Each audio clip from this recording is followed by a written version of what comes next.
বাণিজ্যিক নগরী নারায়ণগঞ্জের প্রাণকেন্দ্রে গড়ে ওঠা নদীবন্দরের সাথে চট্টগ্রাম, মোংলা ও পায়রা সমুদ্র বন্দর সহ দেশের বিভিন্ন নৌপথে সংযোগ রয়েছে। তবে নাব্য সংকট, নদী দখল ও দূষণের কারণে নৌপথ সংকুচিত হয়ে নৌযান চলাচলে বাধা সৃষ্টি হচ্ছে। শীতলক্ষ্যা, বুড়িগঙ্গা, ধলেশ্বরী, ব্রহ্মপুত্র ও মেঘনা নদীর দুপাশে বিভিন্ন শিল্প ও ব্যবসা প্রতিষ্ঠান গড়ে ওঠায় নদীপথ ছোট হয়ে যাচ্ছে। এছাড়া বিভিন্ন পয়েন্টে অবৈধভাবে নদী ভরাট করে দখল করে নিচ্ছে ভূমিদস্যুরা। ফলে কমছে নদীপথে যাত্রী ও নৌযানের সংখ্যা। ব্যবসার ক্ষেত্রে নদীর দুনো দিক দিয়ে দখল করে রাখছে।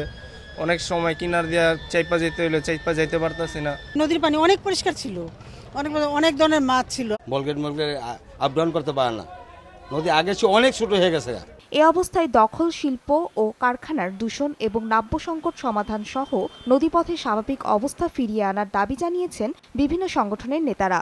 আমাদের নৌযান, আমাদের যাত্রীবাহী লঞ্চ এগুলি যদি সুন্দর মতো আমরা চলাফেরা করতে পারি, সেজন্য সরকারের কাছে আবেদন, আমাদের নদী খনন, দূষণমুক্ত এবং দখলমুক্ত নৌপথ আমরা শ্রমিকরা আমরা চাই। আমরা বর্তমান সরকারের কাছে বিনীত অনুরোধ জানাই, তিনি যেন প্রত্যেকটা নদীর গতিপথ ঠিক রাখার এবং নাব্যতা ঠিক রাখার ব্যাপারে একটু সদয় দৃষ্টি দেন। অবশ্য সমস্যা সমাধানের আশ্বাস দিয়ে নাব্য সংকট ও দখলমুক্ত সহ নারায়ণগঞ্জের নদীগুলোকে রক্ষার ব্যাপারে সরকারের নানা পরিকল্পনার কথা জানালেন BIWT এর কর্মকর্তা। নাব্যতা সংকট দূরীভূত করার জন্য নৌপরিবহন মন্ত্রণালয়ের আওতায় প্রায় 53টা নদীতে খনন কার্যক্রম সরকার হাতে নিয়েছে। নারায়ণগঞ্জের যে সকল বিল কারখানা আছে তাদেরকেও ইটিপি আওতায় আনার প্রক্রিয়া গভর্নমেন্ট হাতে নিয়েছে।